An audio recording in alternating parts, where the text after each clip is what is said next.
on, Quincy? What? Very on stream. Happy Tuesday, everybody. Welcome to Delve Requisite, right here on Proficiency Bonus. We are back with another fine episode of 5th Edition Dungeons and Dragons. Cut. For you tonight. Running for the top. Yeah, we're gonna, and we'll be back in 20 minutes. We're going to restart this whole thing. I quit. I will be in my trailer. I just cannot with you people. Immersion broken. I quit. That's it. And just like that, the rich tapestry of fantasy that we've been weaving is ruined. You will notice Russell Brom is absent right now. He will be with us in a little bit. He is currently being a loser. chaperoning a high school graduation. Yeah, a loser. Yeah. I guess that was redundant to point out. He's not here to defend himself. No. But we're gonna start with Adam because he's gonna be maybe another hour or so. We don't want to wait too long. Tonight's episode, as always, is brought to you by Little Dragon Corp and Cardboard Castle. ! Little Dragon. We give you a link to Little Dragon Corp's website. There you can purchase fine polyhedral gaming dice. You can use our code BONUS at checkout for anything that you purchase to get 15% off of your order. Thank you, Little Dragon Corp, for sponsoring us. Cardboard Castle Games, of course, is a brick and mortar tabletop gaming, card, RPG, all sorts of nerdy goodness store, which is located in Evans, Georgia. You can shop online at their website if you are not located in Evans, Georgia, where you can visit them in person. They have all of your needs met via the wonders of the internet shopping. I myself bought an original base set Charizard Pokemon card from them because I wanted one. And you got it. And I did get it. So thank you to those sponsors. Be sure to check them out, and let us begin. You guys are in the capital city of the Ignean Empire, Shivas Invaria. Specifically, you are in their state building known as the High Octuritas. You are there to break into the secret vaults beneath this building, where they keep magical artifacts, things that the Empire desires to keep for themselves, squirreled away from the other kingdoms and from its common folk. In attempting to locate this item, you broke into the High Octuritas under some heavy pursuit, and managed to make your way to a Magitech lift, which brings you up and down the various levels of the building. You stole a key card with the help of a disgruntled clerk, essentially, that would gain you access to the super secret, top secret 5th sub basement beneath the High Octuritas. You have learned via the use of Rowan's Detect Object spell. The thing you're looking for is actually not on this floor. It is one floor above you in the, whatever I called it, the Hall of Artifacts or whatever it was, where all the magic stuff is. What you found down here was a massive, open, empty chamber that contained nothing except a set of gigantic, clearly enchanted chains spanning from the walls of the chamber, and steadily seeming to shrink in scale until when they reached the center of the chamber, they were no more than normal manacle sized, and they were chained to a single sort of portly, middle-aged, rather plain-looking halfling. When Walter sent a message spell to him, he looked up, seeing you guys in the chamber, and he said to you as a group, "Oh, I had wondered if you would come for me." And then he said, "But where is Kellen Forzair?" And then Aelar went, "Arnold?" And that is where we cut the session. We cut the session short last week because Curtis was having some internet issues and Adam was not with us. And I really thought you guys would explore the other parts of it, and instead you went directly to that chamber and triggered what we're going to do tonight, which is Aelar's flashback episode. So... Hey, all's well that ends well, I suppose. It was an uncooperative internet night anyway. Yes. This is our Hey Arnold episode. This is the Hey Christ. Yeah, that was coming. Hey Arnold. It. Oh my god. Yeah. Hey Arnold. Okay. Well put it with then, the exclamation point. Football head. Go. let's do this. We flash back.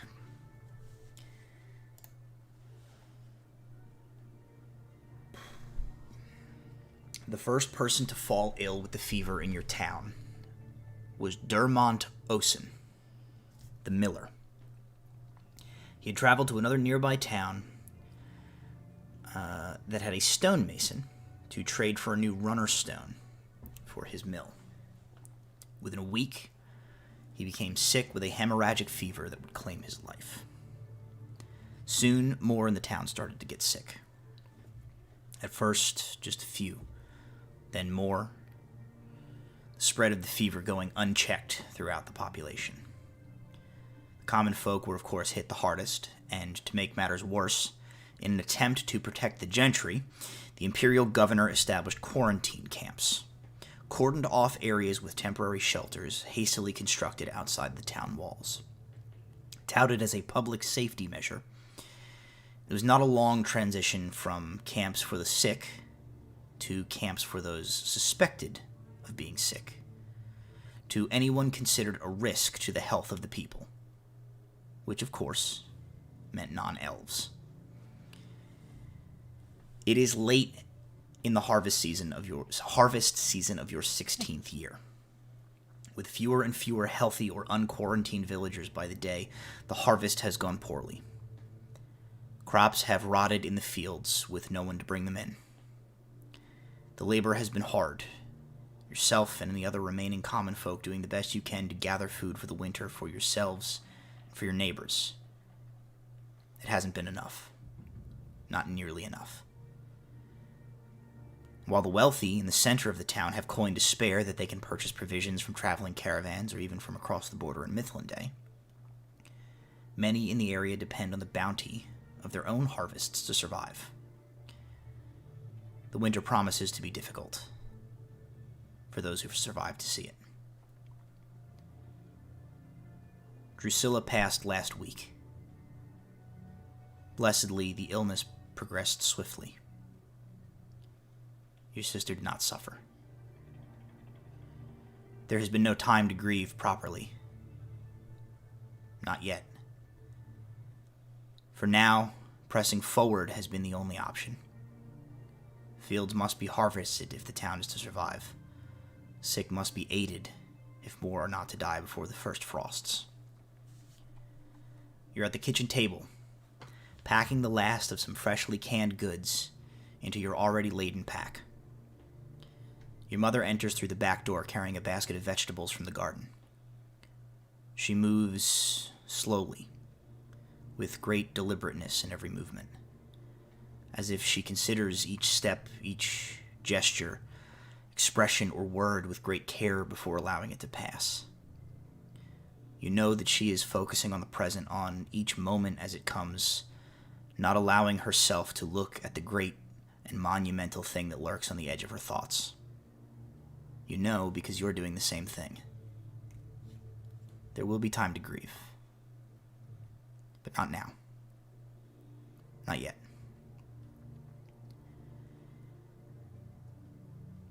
Are you ready, Aelar? Let's get to the camp before noon. Magda is joining us. She has some of her salves for the sick. Good. Have the pack. And I follow her out. You set off from your home. And at this point, I am going to introduce you guys to the way that I want to try and run this session. You'll remember from our previous ones when we did Osrius's flashback, when we did Rowan's flashback, we did Brom's flashback. I tend to try and put a twist on the way that the session runs, and I'm kind of doing that here. This is something that I came up with for this. It's untested. We'll see how it goes. What I am going to do, this session follows Aelar's perspective, right? He is essentially he's our focal point. So we are going to follow Aelar through the events that are going to take place over the course of the next few weeks of his life during this flashback period.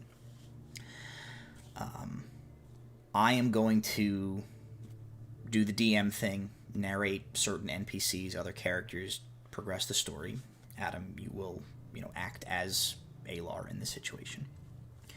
You guys, the rest of the players, in lieu of giving you specific NPCs to play like we did in some of the other flashbacks, or in lieu of doing this sort of the card pulling like Lighthouse at the End of the World thing we did for Osrius, what I want to try and do is have each of you guys, this is all sort of theater of the mind, hypothetical, but I'm giving each of you guys 3 interjections. In my mind, they're like three playing cards that like you would put on the table if we were in person. And essentially those 3 interjections you can use at any time during the session, in any context you want, and basically you can like add a character to a scene. So, for instance, if Aelar and his mother are like walking on the way to the camp or whatever, and Brittany wanted to say, I'm going to use one of my interjections, and I'm gonna have such and such a person join them on the way to the camps. You can add your you jump into the scene as that person. I want you guys to I trust everybody here enough to give you the free reign to do whatever you choose. I know nobody's gonna like derail the session with this mechanic. You can be anybody. You can be another townsperson. You can be an Ignean guard in a situation. I sort of leave it to your discretion as we, kind of like Aelar and I bounce through this story where you feel like, oh, I want to add something to this scene. Use one of your interjections and jump in there, and then it'll go from there. 3 is an arbitrary number I set. If it turns out that that's dumb and we just want to give you guys the unlimited ability to do this, we'll change it on the fly. But that's sort of the system I came up for this. Yeah, I think that's cool. Does anybody have questions or clarifications on that before we roll forward? No, it's just like you said, just interjecting at any point in time, of just being like, "Hey, I want to hop in on this," and then just go from there, right? Okay. I'm gonna give myself 3 playing cards and use that as a reference, just because it seems like a fun thing to do. Yeah, I have a pack of playing cards in front of myself here. I mean, obviously, I don't have the interjection mechanic to use, but that was in my mind's eye. It was.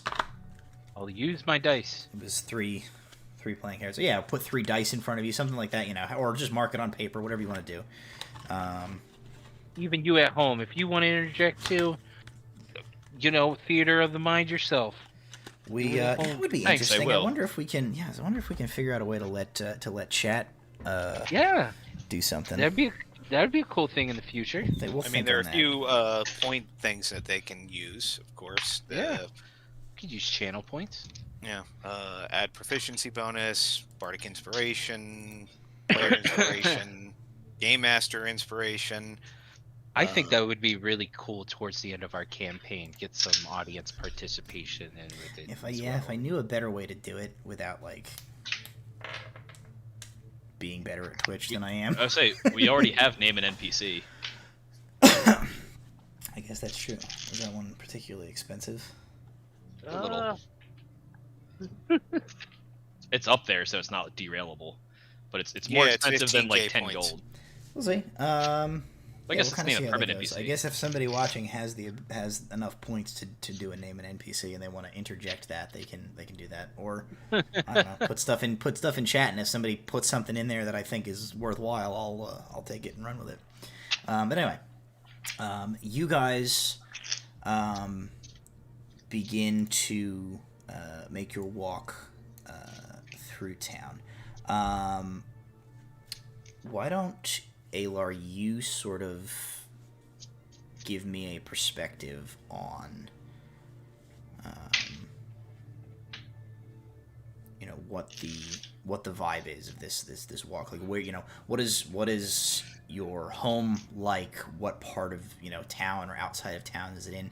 What is what's the setting here? So Aelar's home / the business of his late father, who's been dead at this point, year, maybe 2. His father was a locksmith. So tradesman, not particularly wealthy, but kept the wolf from the door. Aelar's mother kept the books, and she's got a head for figures. So if a couple other tradesmen also, would ask her to keep books, and that's how they've managed to keep the house. So they're off of the main street, such as is of this smallish town. It's a border town that is not important enough to be on I think any we but the have. most map. Did we? Was he not? Was he not from? Because we have been to Talmark on the Mithlandaean side and Vale on the Ignean side. Is he not from Vale? No, he's Okay. not from Vale. He's from a small border town, Gotcha. say 4 days north of Vale. Okay.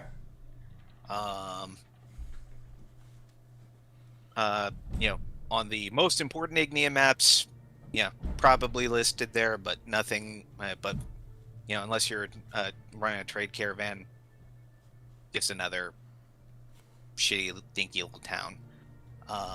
Only nice part of it is where a couple of the gentry live. They've got their summer home, as it were, here. When they want to get away from the larger cities or even Vale itself. So there are a couple of nicer places, and of course the mansion of the Small Lord, which has its own little, what's the term? Curtain wall, gate and small wall, pumped up like the Small Lord is. Right now, it's looking mighty empty. Most of the houses are shuttered. There's probably a couple of signs nailed to a few of them.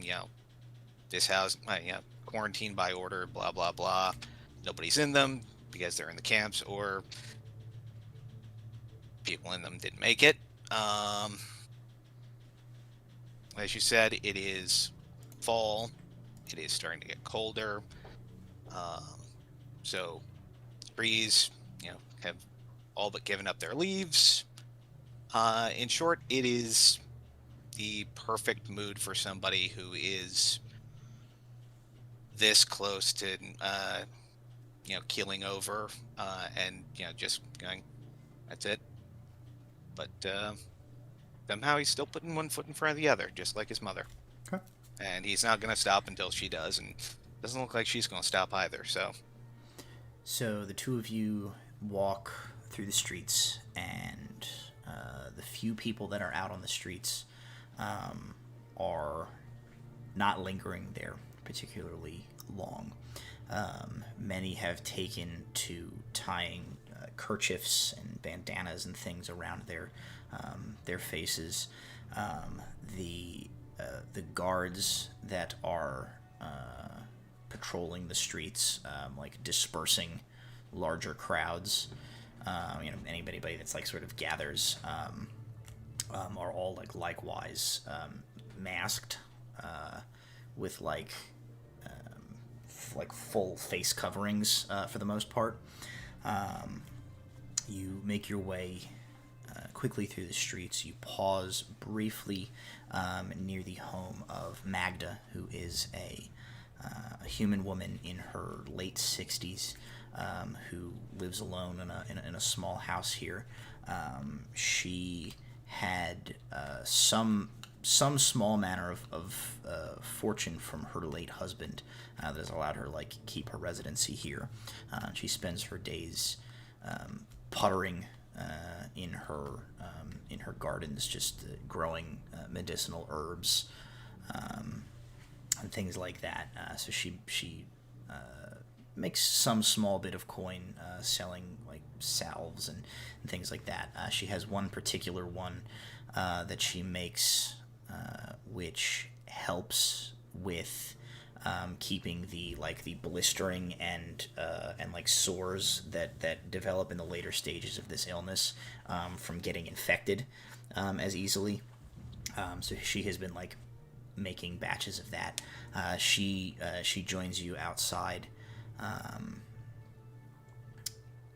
with a basket like laden over her arm, and she just sort of like, as she steps out, she just nods to the two of you. Your mother nods back, and then the three of you continue on your way. Without a word, just a quick glance at Magda, I take the basket from her since it's probably heavy. It's decently heavy. You sort of like, kind of actually surprised. You're like, oh, jeez. So you take it from her. She gives you a small smile and like kind of like pats your forearm. The three of you make your way out of the main gate, and part of the way around the exterior of the town. You see the first of several of the quarantine camps that have been constructed outside of the town. They have been enclosed with like lumber picket fencing that has been cut down and put into position. Inside, you see that there are largely just like canvas tents that have been constructed. There are two guards who are positioned on the either side of like the gate to the first of these quarantine camps that you approach. As you guys come up to them, you probably like know them, at least in passing. It's not a very big town. Yeah. They kind of like, as they look at you, they shift like towards the center of the gate. And one of them, who you know's name is, let's say his name is,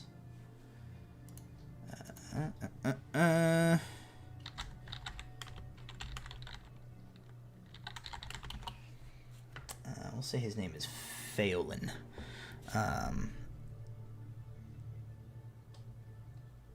He holds a hand up, and he says, I am sorry, Nella. The governor has ordered that uninfected relief workers are not to enter the camps. The risk of contagion and bringing it back into the town is being deemed too risky. We cannot allow you to pass. What about getting them food? Sorry, Faye. I understand, but he says there is still being food being brought in. If you wish to leave what you have brought here, we can see that it is put inside. But I cannot allow you to pass today. I'm sorry.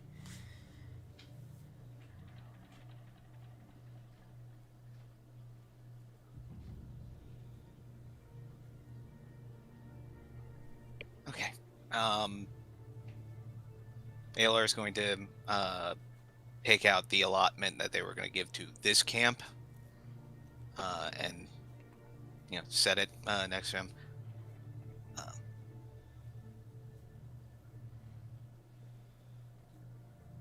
I understand. You kind of like put your some of your like canned goods of food and stuff down there. Make a perception check.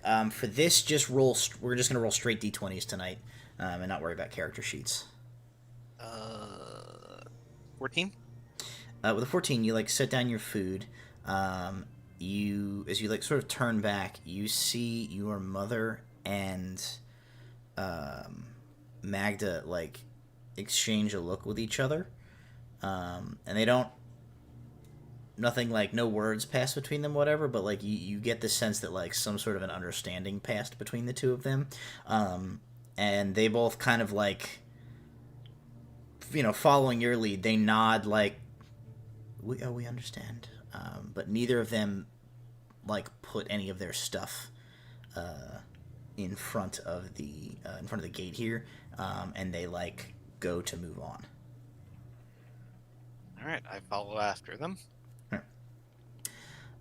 When you guys get a quarter of the way around this camp, Magda like kind of stops, and she just like is sort of like fussing with her clothing and things like that, and you see she's like looking back in the direction of like where the guards were at the gate, and your mother turns to you and she says, "The people in there cannot feed themselves, let alone apply this medicine. It's bad enough that the governor's locked them in here to fester and die, and now he's keeping people from helping them? No. We're going in there."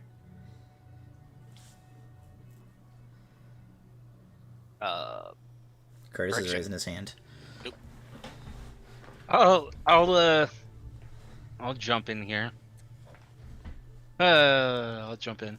I want to be a person. Like, can I say who I've? Yeah, what? you tell me who Okay. you are and like introduce yourself into the scene. I want to be. I would say I'm one of these people in quarantine. I Okay. would say just like of noticing maybe a. So you're like on the other side of this like picket I would fence say- from where these guys are? Okay. Yes, I would say I'm on the other side, and I would say it's like you see him as like a father, like maybe there is like a wife, maybe 2 children or a child, you're just like looking on. Maybe he notices of like possible help that's coming by and being like turned, and I would say, like as you guys turned down, like as they were turning down the road, like he's trying to lock eyes, like Sure. he's looking over and like, I froze on Discord. oh, Or no, I froze on OBS. oh, really? Yeah. Yeah. Ooh, okay. Hmm. Time out. Wait. No, I froze. Okay. What the hell? Hang on, what's happening here? It's a good look on you. Yeah. Hence, hide face. Naturally, I was like, am I naturally saying something wrong? Don't I was No, like, no, you're is fine. this wrong? No, I just froze with a stupid face. I mean, Well, Deactivate, worse. and then we're gonna. Were there ever any other options? Or...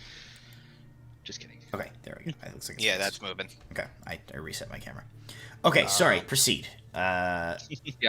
So, this guy is just like maybe he has a bit of the disease with him, of just like the sickness, like it's maybe taking up him a little bit. He notices them with the guards passing by, and he's trying to lock eyes, possibly even with Aelar, to be like noticing that he put the things down, like he's like not saying anything, but really just being like grabbing onto his kid's hands, trying to like look Okay. at him. So Like we'll trying to say lock eyes. as you guys walk away from the the guards, and you begin this circle, Aelar, like as your mother says this, and you like look over the fence.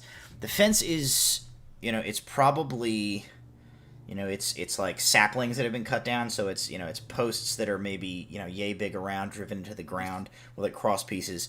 There are, you know, gaps wide enough that like you could, you know, stick an arm through and stuff like that.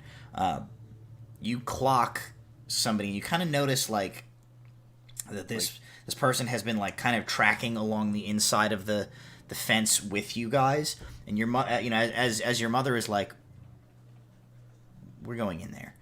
And you like look over, you like catch the eye of this man standing in here with like these young children with him. No. I'm going in there. Me? Doing something stupid? I'm 16. Oh yeah, I'm almost a man, but... Might get a beating. You go in there. They're gonna keep you in there. Or they're gonna do worse, Mom. Now. Make a persuasion roll.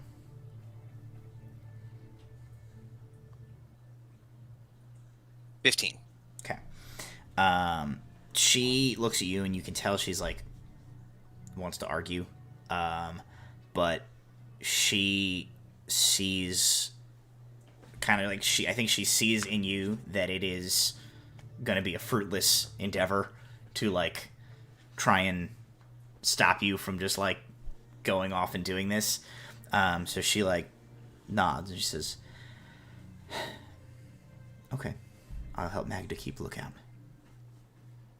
Magda showed me how to put the salves on. I can treat a few people, get some food in there.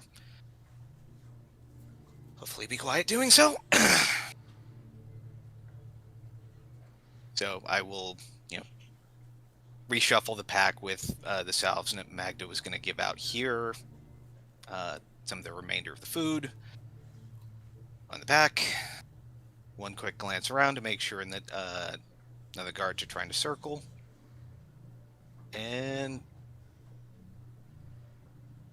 how enough of no, there wouldn't be enough of a gap for someone to squeeze through. That would be stupid. You probably can't squeeze through. You could probably try and climb it and get over. Yeah. It's not you know, like this is not like a war camp, right? They're not like, these things are not spiked at the top. Mm-hmm. You know, so like you could try and climb it, or you could, you know, try and see if there's a place where you could maybe like pull one of the posts.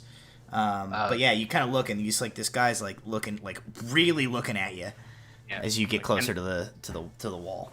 Yeah, I'm gonna.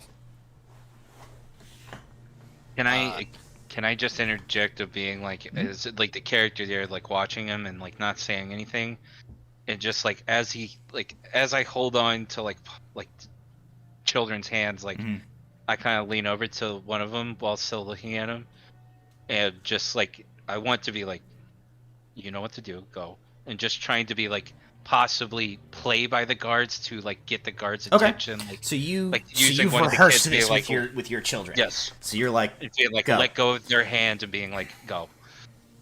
They just move off. They are, so you are sick, it seems, right? Are Yes. the children sick? The Or do they appear to children be are. healthy? The children appear to be healthy, but it hasn't hit them as hard. Okay. Like, I am very much just being like, the children have, like, I take care of the children as much as possible, but taught the children, like, you Okay. got to do what you got to do. So they're well enough anyway that they are able Yeah. to like go off, and you immediately hear some like childish like squawking that Yeah. is on the far side of the, where the guards are. Yeah. All right, Aelar, how are you approaching this fence? Quick glance at it to figure out, is it climbable? Looks climbable.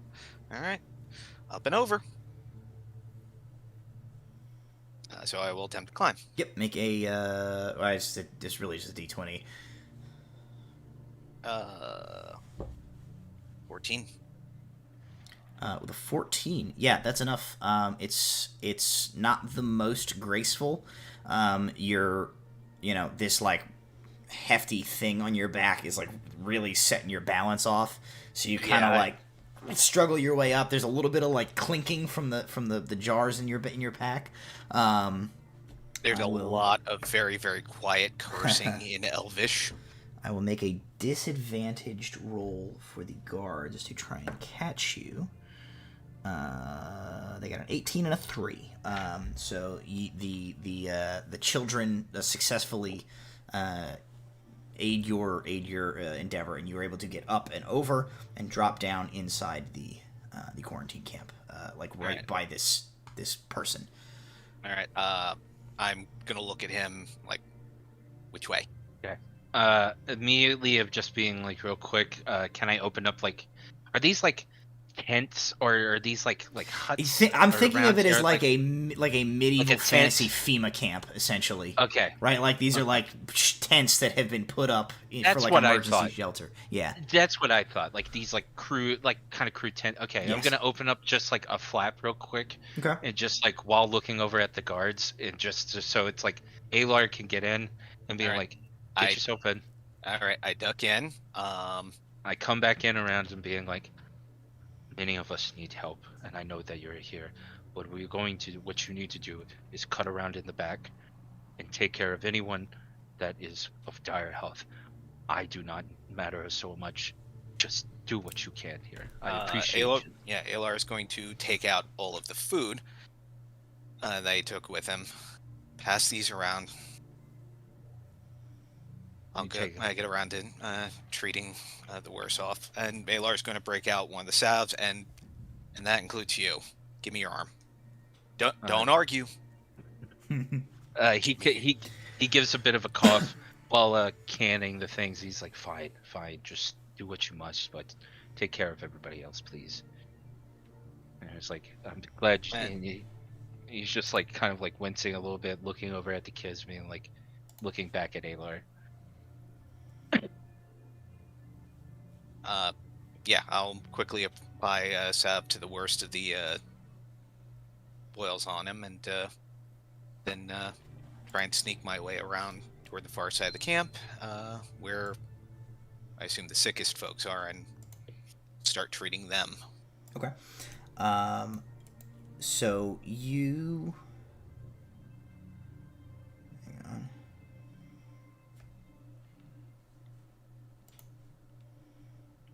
There we go. You make your way through the camp, and now that you're inside, like you're pretty much able to move freely, right? Like there's nobody watching the inside of this camp. There are definite, like, distinct portions of the camp. There's a portion of the camp where the people who, as far as you can tell, are not sick, but have been like stuffed in here, which are largely halflings, gnomes, half orcs, things like that. A handful of like humans, and clearly like sort of the the lowest fiscal rung of the town. They're kind of doing their best to stay like to themselves, though there are definitely some you see who are going about and like trying to take care of the people who are too sick to take care of themselves. Obviously risking exposure themselves. There are sick people taking care of other sick people. Many people here you see are in the latest stage of this illness, which you have seen before. It begins with the outbreak of a fever, and then it seems to be like almost like a poisoning of the blood, like a darkening in like the veins around the neck and the extremities, which develops into these like sores, and if it depending on how it progresses, some people get better from that stage, but a lot more people either the fever develops to the point where they pass away, or in like really extreme cases, those like welts and things just begin to like rupture, and they just hemorrhage out, and they die of massive blood loss essentially. There is a wagon like in the center of the camp, where you can see that like the dead are being put on and like removed, like once a day essentially. You go about your work, helping those that you can. You have not nearly enough for everybody. You do what you can, and people are grateful to you. You are bombarded with requests to bring like notes to people on the outside, to bring them new, to ask for news of family members, of other things. It is probably 20-30 minutes that pass, and it's sort of like the sensory overload basically just washes over you until like you're kind of like you end up on autopilot, and eventually you realize like you reach into your pack and it's empty. You've like distributed everything you have and you have no more to give. He probably stares at that empty pack for a while. Good half a minute. I see a finger. Yep. As you're staring at the pack that's empty, you hear a pretty familiar voice from behind you. Aelar, it's okay. The other camps need help too. And you turn, and you'll see Orifine, who is your sister's friend, who doesn't know what's happened yet. She smiles at you from a while back, just a few steps back, before pulling her covering up because she is sick. She doesn't get any closer.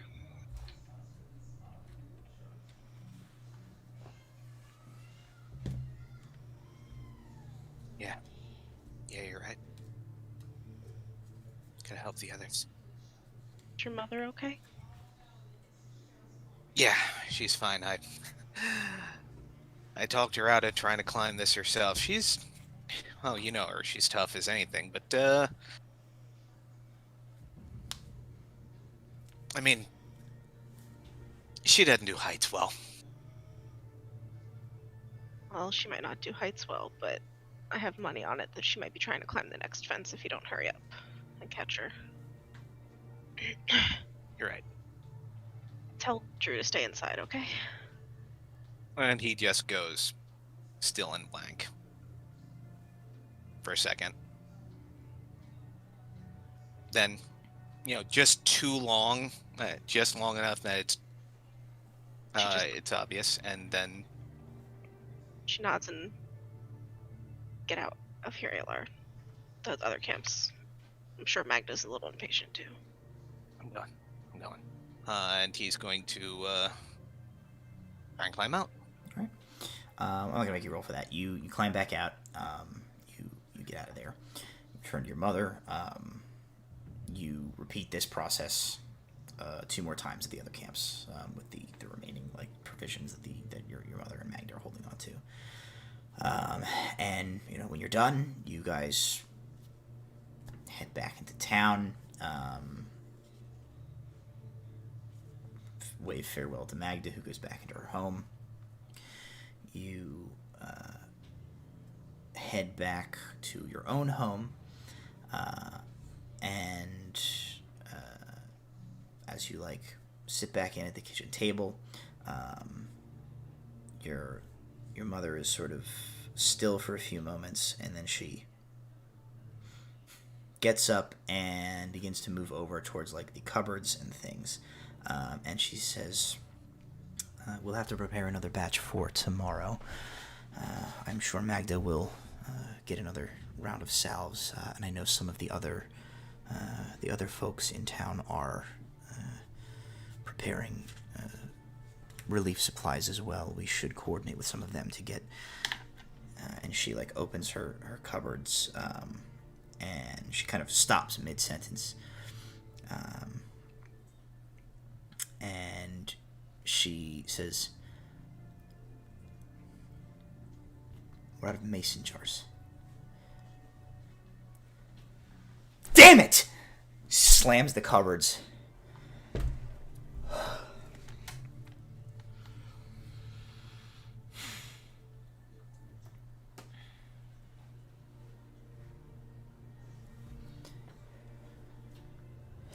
And he probably, started at that. She collects herself and she turns to you, and there's a little bit of like a redness around her eyes, but no tear has fallen, and she moves across the kitchen. She goes into a sugar jar that she takes the lid off of and pulls a small coin purse out of. And she takes a few coins out and she passes them to you, and she says, go to the market and get more jars from Fenwick, please. Okay. You'll pick up the empty pack and head to the market. Such as it is. Such as it is. You head to the market. You make your purchase without incident. As you are heading back, someone that you are familiar with comes, like flags you down. He's like in an alley, and he's like, Aelar! And you turn. It is a boy, roughly your age, a couple of years older. You know that his name is Lars. You know that he is a stable hand at the town, like the Imperial guards facility. And he waves you over. He's come here. All right. I quick glance around to see if anybody's noticing, and if no one is, you're able to slip in quietly into this alleyway. He says, you immediately, as you get in, you see he's his eyes are wide, and he says, Aelar, I've heard something terrible. What? He says some of the guards, they've been talking. They're stunned themselves. It's the governor's given an order. What did that idiot do now? He says the fever's only been getting worse, and I guess as more of the elves are getting it, I don't know, it's more fatal to them than some of the rest of us, it seems.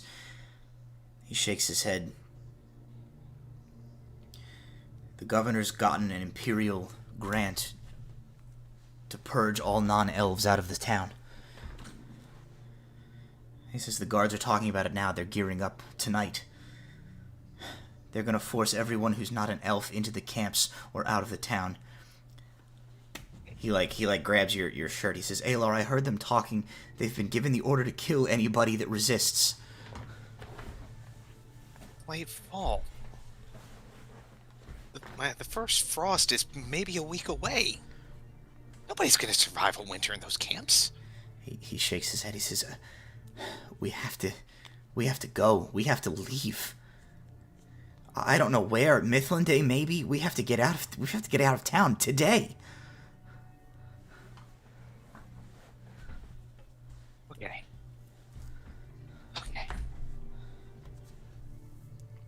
We're going to Mithlande. We're going to need coin.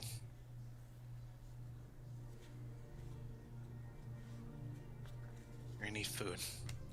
We're going to need supplies. Okay.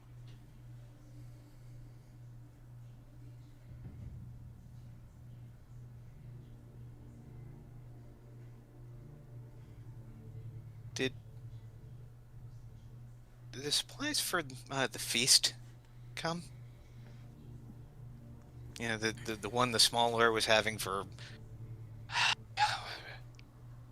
his brother, and that went into the clergy. Yeah, that he always does something for his birthday, even though he hasn't been back. He sort of Forever? shakes his head. He says, maybe, but I know that anything that's been coming in has been being stockpiled. That's what I mean. if it's there, there's. That's. Okay. Okay. All right. There's food there. That'll help us. We need water.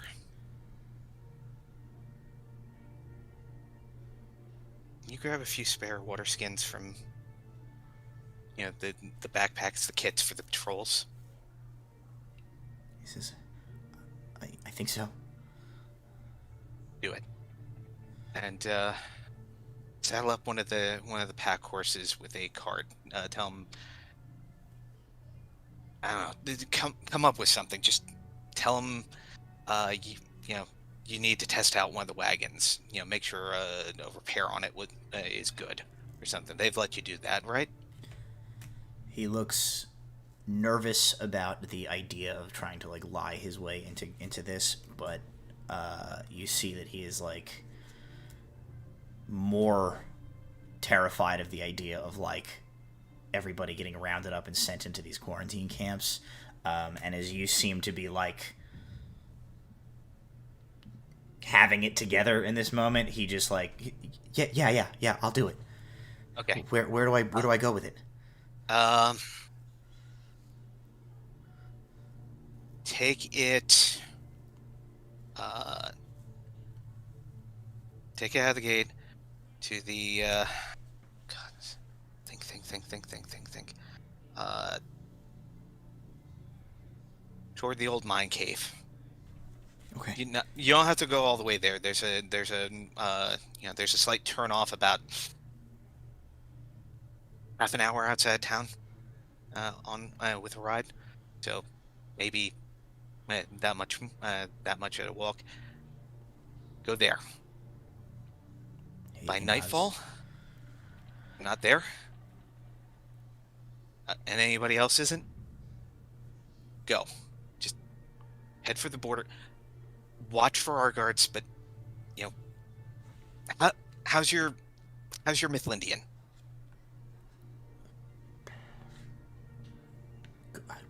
Good enough, I guess. If you see Mythlindian guards, just surrender. The worst that they're going to do is put you in a Mythlindian jail, which is a hell of a lot better than what's going on now. He kind of nods. So just tell them, tell them the truth. Tell them why you ran. They might quarantine you for a few days, make sure that you're not sick. But if you're not, he nods. He's okay. I'm gonna run. I'm gonna run home, and I'm gonna tell my mom and dad. I haven't even told them yet. You're the first person I saw that I knew since I heard this. Yeah, I'm gonna tell them. Have them go ahead. They shouldn't be with you. Just tell them, have them come up with something to get out of the town. Okay. And have them meet you there. And he runs the other way down the alley. Aelar runs back to his house. Okay. And he tells his mother, I got an idea. Well, he tells her, first about the purchase. I got an idea. They've been stockpiling food for the feast. A lot of it's salted this and that, but it's stuff they'll keep. It's 4 days to the border for healthy folks. I'm gonna grab what I can. Maybe I can get lucky, find some coin as well. Bribe the guards, and like we've had to here once or twice. Something. She kind of nods. She says, you can tell she's like there's a lot processing, but she says, okay, get what you can. I'll tell some others, and we'll try to get as many people as we can out of the town without alerting the Imperials. Okay. She He sets my grabs your- empty ass out the jars, so she can has those, and he has to pack again. She grabs your shirt and she's like, only what you can easily carry. We can always try to hunt in the wilderness. It's only 4 days. Don't get yourself caught. I won't. She gives you a kiss the forehead. She says, "Go." And Aelar is going to try to sneak into the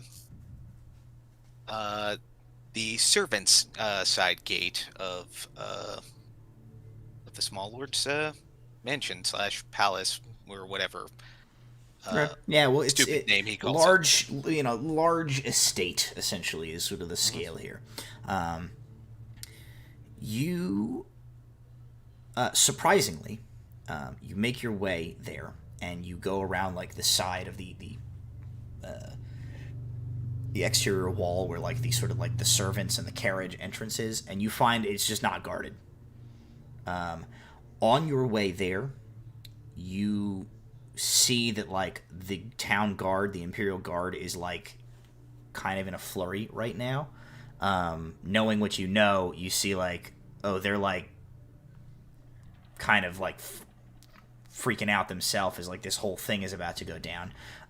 So you kind of get the impression that like maybe there's supposed to be somebody stationed here and they're just like doing something else because it's hectic. So you like with a blessed stroke of luck manage to just like get yourself onto the grounds of the estate without like any trouble. Okay. I'm looking for I assume the pantry wouldn't be too far from a kitchen, so I'm going to first try and sneak into the kitchen. Okay. And then find a larder. Sure. Make a roll d20 for an investigation. 10. 10. It takes you a little bit of time. You get kind of turned around as the estate is kind of like a little sprawling. You end up like you go through like their like gardens, trying to cut around, and so you walk through and you like pass all these like ostentatious topiaries and like weird plants. They have several like glass houses on the structure here that you kind of like peek in to see like is any of these like vegetable gardens, and you just see a bunch of like weird like tropical climate plants and flowers and shit. Nothing that like is food related. Eventually you find your way to the servants' entry into the kitchen. As you like approach, you kind of listen. You can hear that there are definitely people inside here. I'm going to take risk a glance in. Are the people I see elves or non-elves? Elves. Of course they are. All right. And they're wearing what is clearly like the garb of like house, like house staff. I am going to wait for them not to be looking toward the door, and I'm going to try and sneak past them. Okay. Make a stealth check. Oh, that's good. 17. Okay. Easily done. All right. Looking for a larder. It doesn't take you long. You kind of move through the kitchens. You see that they are in the process of preparing a meal of some sort. But you make your way through this kitchen, through like a smaller like pantry, and then into a larger larder where like there's a set of steps that goes down, and like there's barrels of like preserved foods and boxes of things.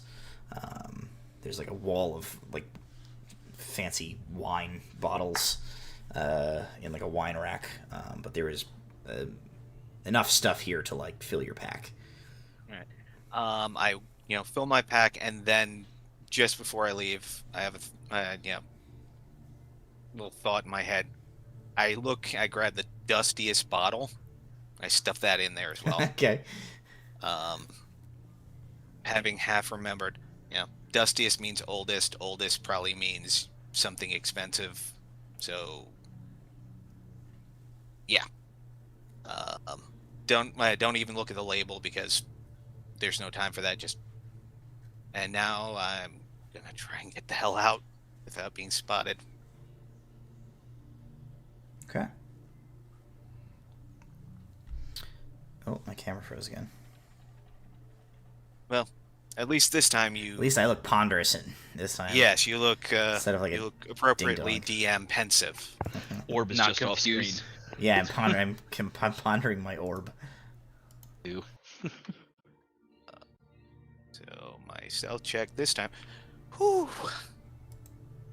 I do have the devil's own luck. 19.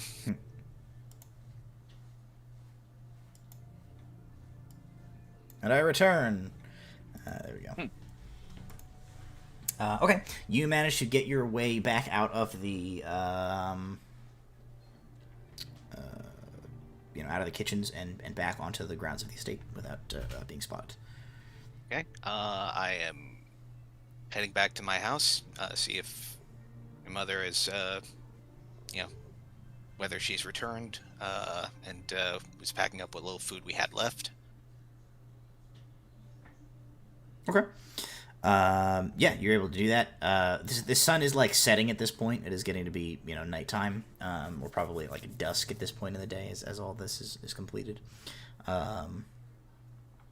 And yeah, she's got like a travel pack ready to go. As you come back, she seems relieved that you come back. She says, I've sent word to some of the other families to gather as much as they can and quickly make their way out of the town. Okay. What do we have to hunt with? She says, someone in town will. All right. Aelar is gonna look around, just to have something because there are at least some wild animals, and he'll shrug and grab a kitchen knife and like. All right. I told Lars to wait no later than full dark, so we need to go now. Otherwise, if he doesn't see anybody, he'll just bolt. Okay. Is Aelar still in the estate area? No. No. Okay. No, I'm back home. Sorry. I mean, whatever thought you're going to have, you can save that thought for this bit here, where Sure. he is now going to be back out of his house and have you he and his mother need to make their way through the streets back out of the town here with like the town guard gearing up for some shit. Sure. So if you want to apply your interjection to this situation, feel free. Let's see. I'm gonna look at this card and I'm gonna see which version of this I'm gonna go with. Ooh, okay. Jason's Oh. applied homebrew rules to this situation. I have. Okay. All Of right. course, it's Jason. I have to have rules. What Otherwise was I your can't do sorry? anything. So first, what was your card? The queen. The queen. Okay. The queen of circles. As this is a Queen of circles. PlayStation. as- Oh, banned. Sony No, Games. no, no. Sorry. Hashtag not sponsored. Yeah, queen of circles. Here we go. Okay. The Sony Fun Station. Okay. Let's see. So I think what probably this person is the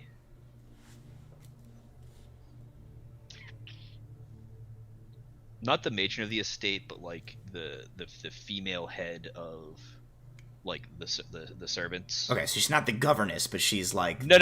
But like she's the, someone like the stewardess. I don't know what Sure, the official sure. title would be. Okay. So, I think if you guys pass by, like the refuse station, she will be with a, like her son or something, and as you guys like are going through town trying to sneak around, like you see her and like she looks at you, and it's like stops, like just stops dead, like she's doing something guilty at the refuse pile. Okay. But like you might recognize her or her son from like the servant, like from the servants of the. She's probably got the uniform on at the very least. Probably, yeah. Aelar, So she's extremely suspicious Shifty. and has like deer in headlights as soon as she sees somebody like going past the refuse pile. It's like nobody's supposed to be here. and that's probably enough to make Aelar stop from his look casual. What the hell? So she's being shifty. You're being shifty. You catch each other's eye, and everyone's like, So like she like as soon as she sees you being shifty back, she'll like turn to her son and like, no, get just cover it up. And you see him kind of like dump a bag full of stuff into the refuse pile and like throw a blanket over it. And then like look back and see if you saw that or not. Okay. Question. What species are you? What race? I think you would be able to tell that she's a half elf. Okay. Then, But her son is definitely decidedly like more human looking, okay. like similar lineage, but like less elfy than Okay. should be. There is another few seconds where Aelar is looking at it, and they just mutters something that probably out of reflex, Aelar's mother whacks him upside the head for saying, because even then, foul-mouthed boy. He goes, damn it, I gotta check. And he's going to approach. You heard, right? Heard. The moment it left his lips, I had to gather my son and get him out of the town, but I don't know what to do. I took some things and I threw them in the refuse pile to try to slow things down a little bit, but I don't know if anything's useful but hopefully they don't find it. And like inside the refuse pile is like a handful of broken arrows, some of like just like one or two bows that she managed to like sneak out of the guards area, nice. and like a handful of arrows, half of which are broken, but like just some like bits where it's like they won't get my son running away. Like, okay. Yeah, Aelar will look at those. just Look at his pack. take it if you can, but just don't tell anyone, or I don't know, tell people that aren't elves. I have to leave. Yeah. Head toward the mine. There's a cart there. Yeah, the mine. A day's walk out of town. Just head down that road. Come along, Jean. Let's go. And she'll like just trudge off towards the. And Aelar will look for the shortest of the bows, the one that's easiest to conceal, and wrap it and a few arrows up and carry it like it's I say DM Fiat, like she stole a small cache of weapons that her and her son could carry. no, that's cool. Like you got like I said, you guys have like 100% autonomy to like do and change this story any way that you want. Like I'm not gonna like. Well, what I mean is like if there's anything else that's interesting that you want to throw in there. Like, there can be anything else in there. It's just like she just grabbed a cache of whatever she knew was like easily accessible that before like the other guards could get it, before they started like rallying to like give the instructions. So she took things out of the estate itself. Why don't we say in addition to like some bows, like the bows and arrows or whatever, which probably based on the fact they're in the estate probably were like used for like fox trophy hunts. hunting. Yeah, like trophy hunting instead of soldiering stuff. But why don't we say that she like also grabbed like sort of an important looking like just like some papers that looked important. Like I don't know, maybe this will like maybe one of these is the order. I don't know. And one of the things that you do get your hands on is the writ of like permission signed and sealed by Emperor Aranon Telthalar that like grants leave for the order to like purge this town of like of all non-elven citizenry.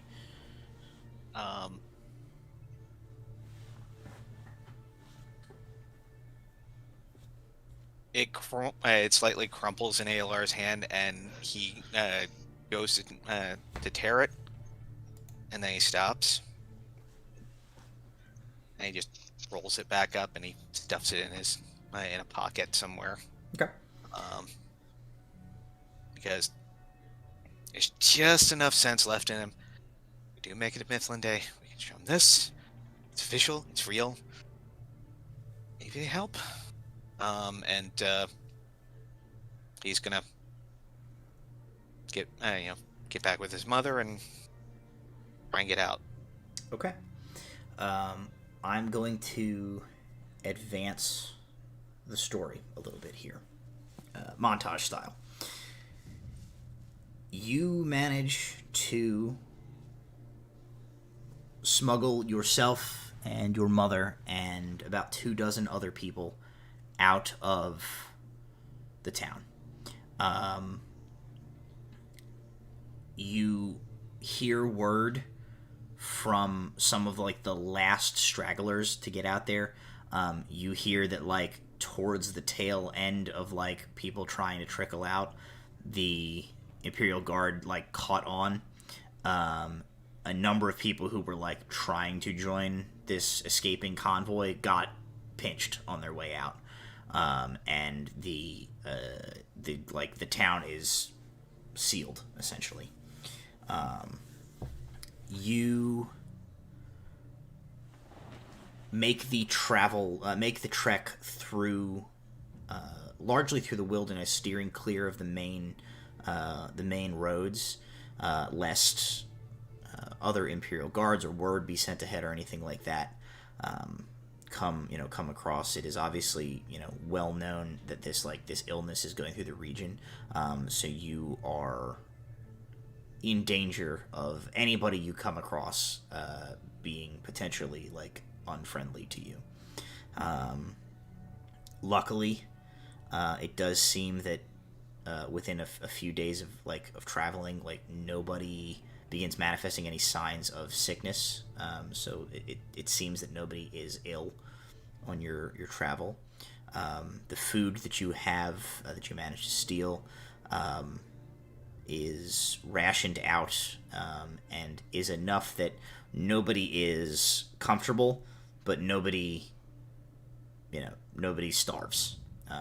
It's only a 4-day trip. It's enough to keep everybody from feeling the worst effects of hunger. By that 4th day, you are all feeling pretty miserable when you come to the town of Talmark. Is the first Mifflindian town that you guys find. After some discussion with the town guard, the governor of Talmark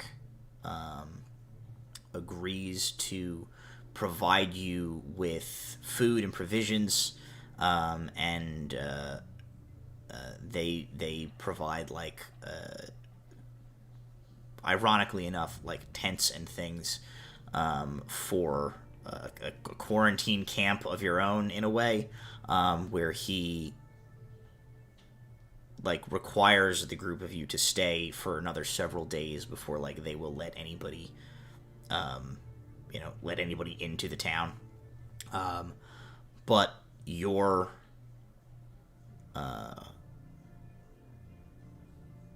your essentially like declaration and that writ that you have curries you enough, like essentially like once the quarantine is passed, like giving that writ to the Mifflinian official like buys your people's way into the town. So that all of that takes place over the course of like a 10-day, and these people kind of make their way into the town. A few of them have coin. Many of them don't speak Mifflindian Common. The townspeople there are like, some of them, it ranges from like that they're a curiosity to some townspeople there are like clearly not friendly towards this like random ragged band of refugees with nothing but the clothes on their back. Your your first like full day into the town, you come across something that catches your eye. There is a in like the town square. There is a large like stagecoach wagon with a pair of donkeys hitched to it, and the big lettering on the side of the wagon in several languages are the following words. A, like the hell am I thinking about? Initials Yeah. was the word. The initial A, Zalzaveth. Tinker, scholar, scrivener, mender. Tools repaired, books traded and bound, legal documents drafted, minor remedies and salves.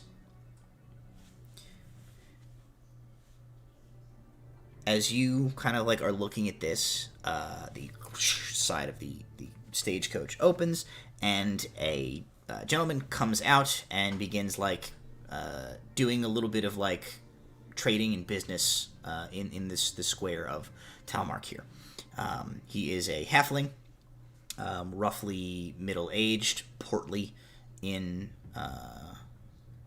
sort of his stature. He has a kind of a like a gentle, friendly look to him. He trades all sorts of little curiosities and doodads and knickknacks. You see, he has some coffee that he sells to a few townsfolk. Some chocolate that it seems like came from Voland. Some other things. He does sell something in like a little bottle to somebody. And he otherwise is kind of like doing a brisk business. Eventually there's like no customers there, and he just kind of sits himself on the bench of his stagecoach and opens a book. Can I see the book's title? Yeah, if you get closer, you kind of like move closer to take a look at it. And you see that it is it's a book on Midlandian river fishing. I quit.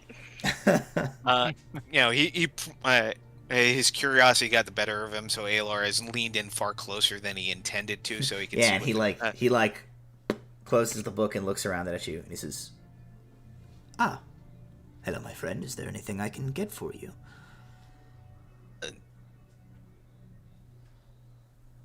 And Aelar is very conscious of the fact that he has absolutely no money whatsoever. No, I was just wondering what you were reading, sir. A book on river fishing, as it were. I don't know why they keep publishing them. You would think they'd run out of things to talk about on the subject, but the Midlandians do love their river fishing. No, I've read this one before. And he like yeets it over his shoulder, like, and it like crashes into the inside of the cart. Aelar is just kind of shocked because, he was well enough off, but the idea of tossing, a book like that. He looks you over. He looks at your clothing. He says, "Your garb and your dialect. You are not from this town, are you, my lad?" No, I'm not. He says, And he's got a kind of guarded expression on his face because at this point he's probably had at least one person, scream at him, or other folks from who are refugees. Sure. He kind of looks at you for a bit, and he says,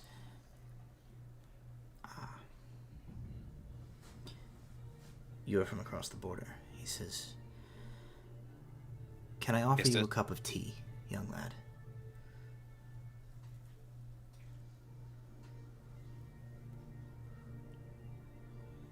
Okay, I don't have any coin to pay for it, though. He says, "That's not necessary." He says, "Come." And he moves to like the back of the caravan, and he like opens like a hatch in the caravan, and like folds out this like dinette table essentially, and begins like setting up like a tea set that was like in a shelf in there. And he very quickly has like a small like burner going that is like he sets a pot to boil on. And he pulls around like 2 stools and offers one to you and sits down on one himself while the tea boils. Aelar watched the entire process with, kind of a bit of awe that everything is so cleverly designed. And He says, I should introduce myself. My name is Arnold. Arnold Zalzaveth. I'm a traveling jack of all trades, if you will. Aelar Cabot Jr., sir. It's very nice to meet you. It's nice to meet you as well, my lad.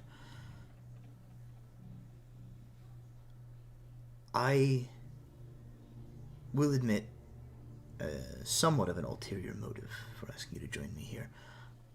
This town of Aelar Talmark... looks ready to bolt as soon as he says that. He says, please, I promise, I mean no harm. This town of Talmark was not my intended final destination. I was trying to make my way into the Empire. I hear that there's a sickness of some sort that is going unchecked, and I thought perhaps I might be able to lend my assistance. I have some small manner of medical knowledge and training in such things. But I was turned away. Yeah, they're not going to let you across. Nobody who's not full elf is, at least not here, not in this part, is going to be allowed to do anything. He like looks, he says, still just as racist as ever, of course. He says, your people, you're from somewhere in the Empire that this illness is spreading? Yeah. And to this day, I have no idea what to call Aelar's town. And you know what? We'll just leave it to the wind. We can leave it to the wind. That's fine. He names a town. It's about 4 days north. He starts setting up camps for the folks that were sick and folks that might get sick. Then anybody that's not, kind of points toward his ears. He says, I understand. This illness, how did it start? What is... rumors are vague and inconsistent. Reports of this illness are... it's hard to pin down exactly what is the truth and what is rumor, but you've seen it. What happened? What is happening to the people in the Empire?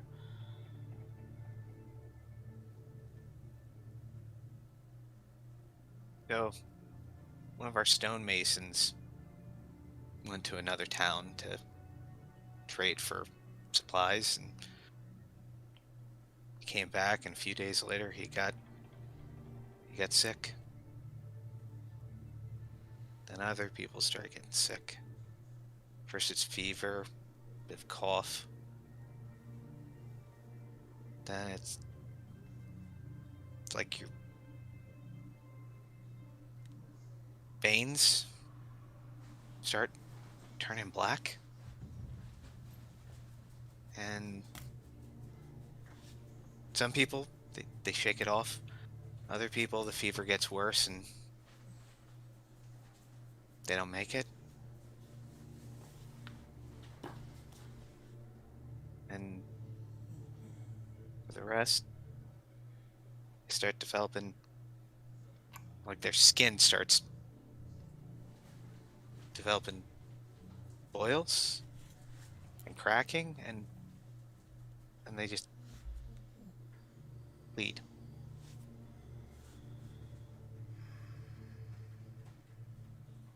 Till it kills them. He considers this, and he says,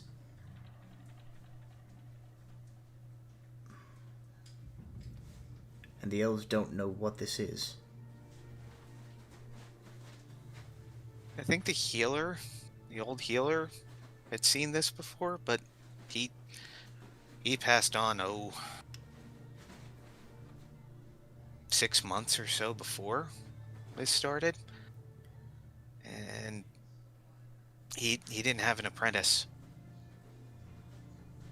I mean, he kind of did, but the small lord threw out all the gnomes, and there was He one was a that gnome. was the healer. The healer of the town wasn't. He was an elf, Oh. but he had a gnome that worked with him. But He said, he got thrown out along with all the other gnomes. hold on a minute. And he gets up and he goes into his caravan, and you hear a bunch of, like, banging around. He comes back with 2 books. One of them is written in a language that you do not recognize. The other one is written in Common, and you see there's like a picture of a leaf on the front of it, and it says there's like an arched label on the top that says native botanicals of northeastern Orahol. And he opens the book that you can't read, and he like flips through a bunch of pages, and he turns it around and he puts it in front of you, and he says, "Do these diagrams look like what you've seen happening to the people in your town?" And they certainly do. Yeah. He just stares at them and kind of dumbly nods. He says, "You have an outbreak of amaranth fever." He says, "They don't know what it is?"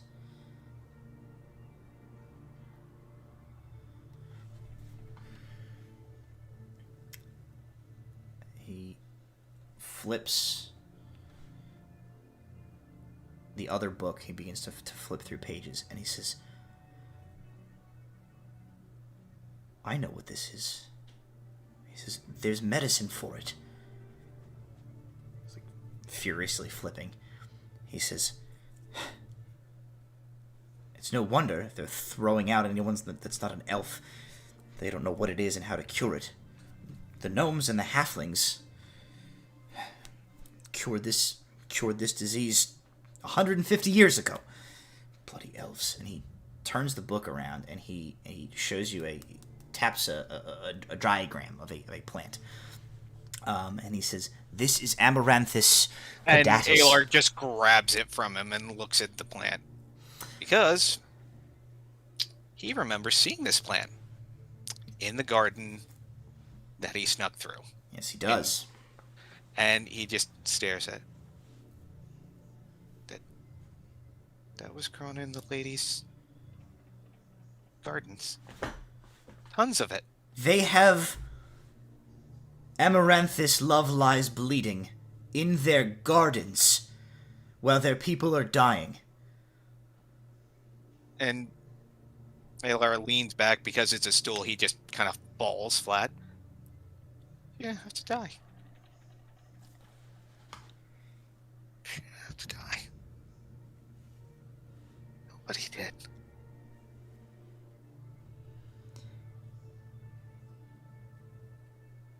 That's probably when the first tear for his sister starts falling. And he says, "My boy, you've lost someone, haven't you?" Doesn't say anything. He's He says, not even sobbing. He's just crying. "I'm sorry. I shouldn't have spoken this callously about this with you. I was curious. I had hoped to help. I didn't know it had been this bad, and I didn't know that." He shakes his head. I am sorry." Oh. Does it work? He says, needs to be harvested in a specific way and extract. It is a complicated process. I know how to do it, but I don't have any. I would need access to their gardens. And at that point, somebody, Aelar, you sense somebody behind you, and as you turn, you see a gentleman standing behind you. He is an adult, but younger, 30s maybe. He has skin that is kind of clearly he spent a lot of time in the sun, but there's it's almost like a reddish cast to his skin. And he pushes back a hat on the on his forehead as he kind of leans forward, and you see the two nubs of two small horns, and he says, "You'll have to pardon my eavesdropping, gentlemen, but I can't help of overhearing your conversation. I think perhaps I might be able to be of service to your current predicament. My name's Raxus Thorn. Would you be willing to take a walk with me and have a little conversation?"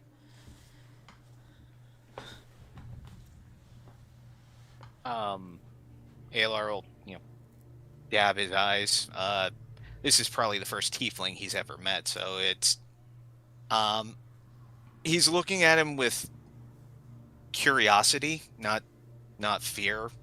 More I've never seen someone like you before, and that's interesting. And at least it's enough to jolt him out of the grief spiral for a moment. So he,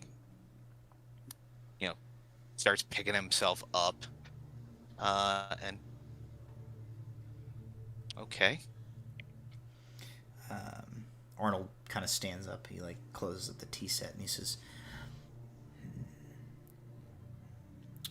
"Go where exactly? You'll pardon me if I'm a bit cautious. You're a stranger on the street." And he says, "I happen to be a stranger on the street who has a particular interest in the ways that the Ignian Empire conducts their business.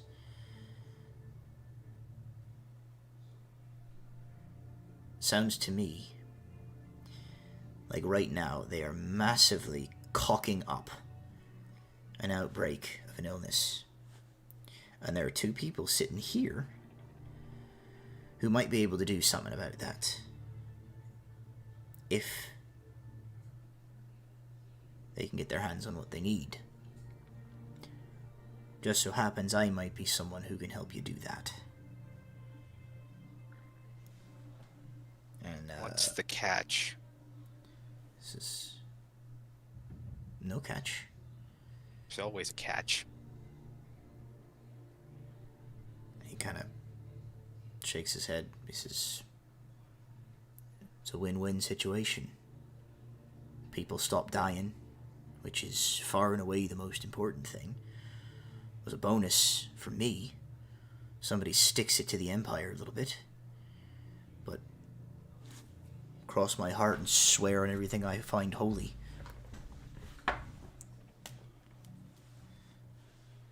I'm not in it for profit or for catch. There are people dying."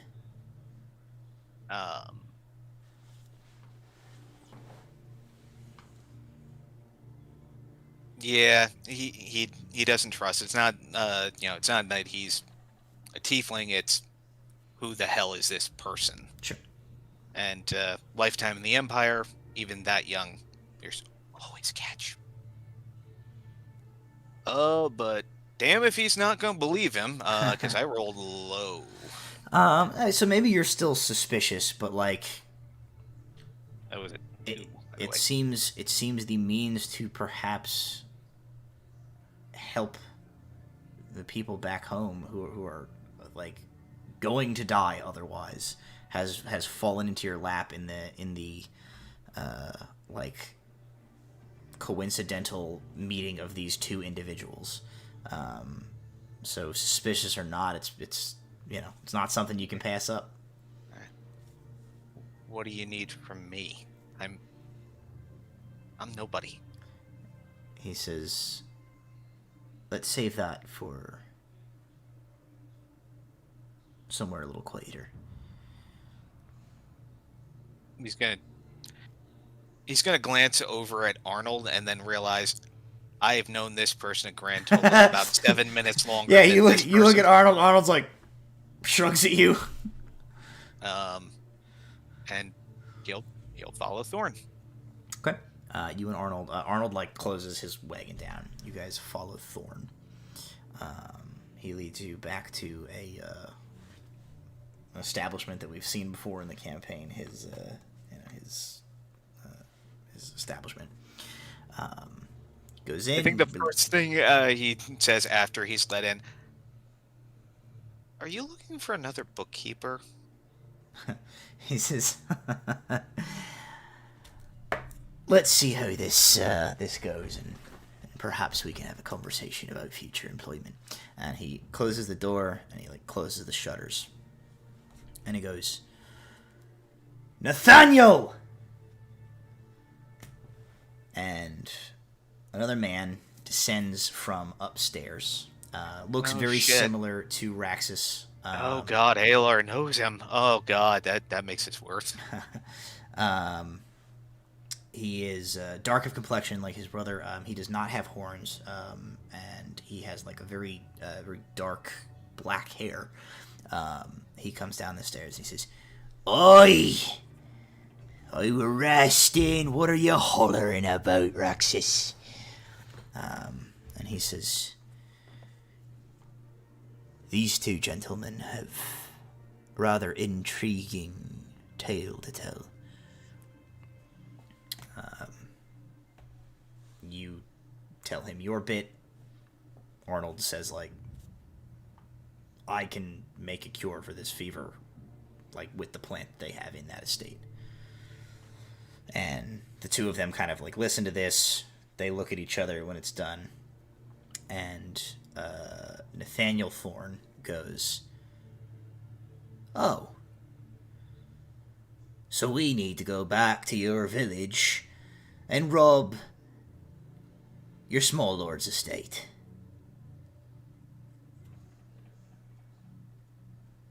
And it occurs to Aelar at this point that he literally just did that less than 2 weeks ago.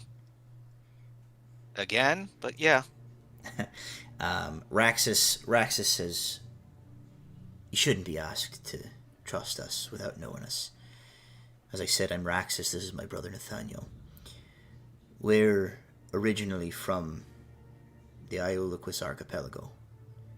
We were born into slavery to one of the houses on San Moni. We changed that situation."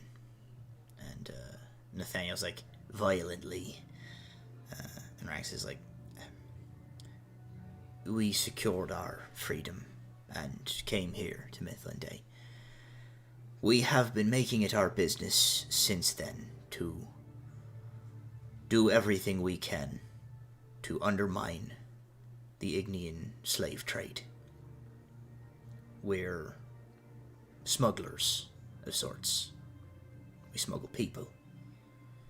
We get them out of the Empire, out of the chains of slavery, and we try to get them to Mythland or across the border into Valand, where they can live a better life." And Nathaniel says,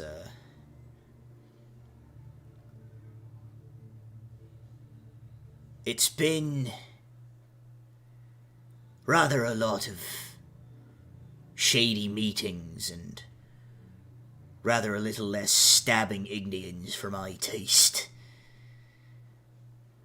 I'll be glad for an opportunity to get a little messy if this governor of yours who thinks he can lock up your people and let him die thinks to stand in the way of a cure. And Raxus kind of puts a hand on Nathaniel's shoulder and he says, "We don't need to be burning our way across the countryside. What's important is that we have an opportunity to help these people." Thorn's like, "Eh. If a couple of Ignians get stabbed along the way, I don't think anyone's gonna shed a tear."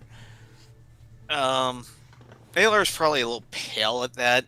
I mean, he definitely doesn't like the slave trade at all, but yeah,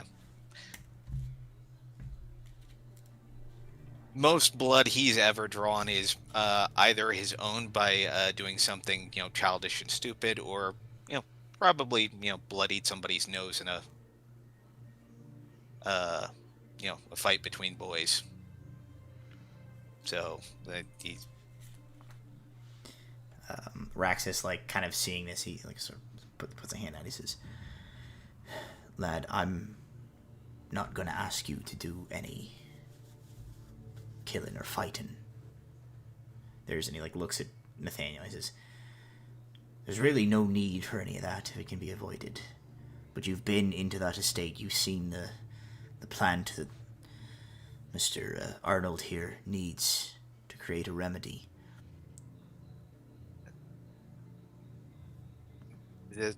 And he's going to glance over around. Does that mean he has to come? He said something about it's got to be done a certain way. Arnold chimes in. He says, "If you can get into the estate and gather up as much of it as you can haul back out with you and bring it to me, I can synthesize a remedy in my caravan." Should I bring a whole plant roots dirt too? Nathaniel reaches over and puts a big hand on your shoulder, and he says, "There'll be time for that later, lad. We got planning to do. We'll get all the details worked out. Don't worry yourself. All you need to do is point us in the right direction when the time comes."